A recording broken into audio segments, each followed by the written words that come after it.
In any medical emergency, time is critical. When Dr. Francisco Bucio lost his fingers, he thought time had run out.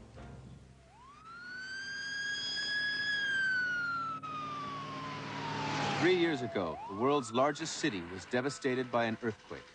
Hundreds of people were buried alive, among them, a young surgeon.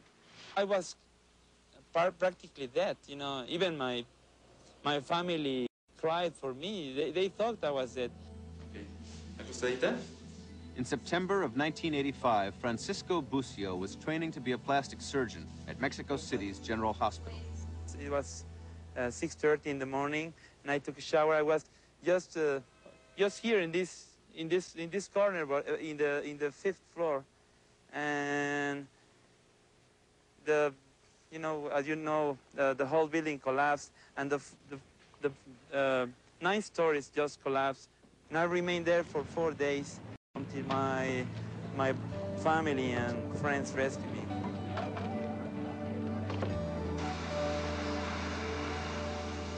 "20 of Dr. Bucio's colleagues and friends were killed underneath that building. So he was lucky, but his right hand was crushed, and so were his dreams of becoming a plastic surgeon. All 4 fingers had to be amputated. I thought that I couldn't be a surgeon anymore. I knew that I am a doctor, but I didn't know that I could be a surgeon. Dr. Bucio's only hope was a revolutionary surgery pioneered by a man known as the father of microsurgery, Dr. Harry Bunke. I wrote Dr. Bunke in San Francisco. I asked him to help me, you know, to see what he could do for me, and he said, of course, come here, and I went to San Francisco. Dr. Harry Bunke heads up a dedicated team of microsurgeons and researchers at the Davies Medical Center in San Francisco, a hospital world famous for reattaching fingers, hands, arms, even scalps. It's hard to believe that 15 or 20 years ago, if you chopped your thumb off, it was just thrown away. Or the whole idea of transplanting tissue, it was just an idea that had to happen. Harry Bunke made that idea happen. Back in the late 50s, he wrestled with the question, how can you sew flesh to flesh and expect those minuscule vessels and nerves to reattach themselves? Bunke worked on the answer, oftentimes in his garage. Microsurgery is really doing surgery through the microscope. In other words, we use the microscope to make structures bigger so that we can work on them. The instruments were really borrowed from the electronic field, the microassembly field, and the jeweler's forceps. These are very delicate instruments that have very fine points. Bunke made his own surgical sewing needles. He even used silk cocoons for sutures. By the time of the Mexican earthquake, microsurgery made huge advances. Surgeons were actually replacing severed thumbs with big toes. But Bucio needed fingers. Fortunately, Dr. Bunke provided an alternative.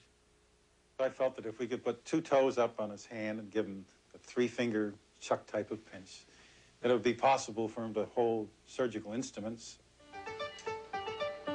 You heard correctly.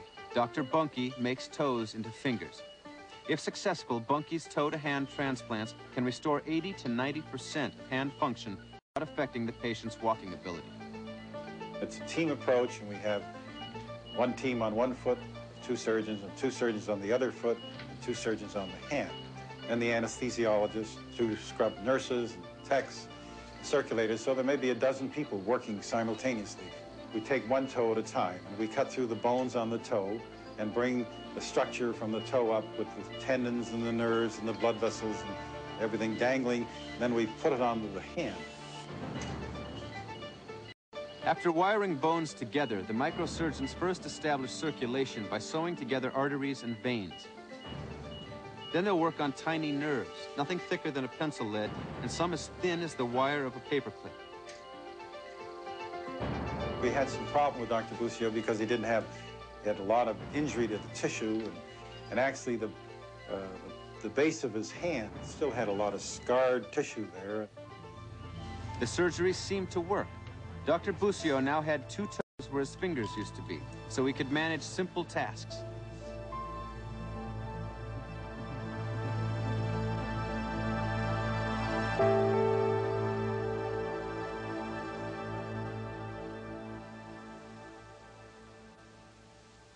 Even with this dramatic success, nobody knew if Bucio could ever perform surgery. More than a year of intense therapy and perseverance would provide the answer. Bucio's hand was reconstructed 6 months after his injury, but if emergency care had been available, doctors might have been able to save his fingers. Take the case of Terry Austin, a steel worker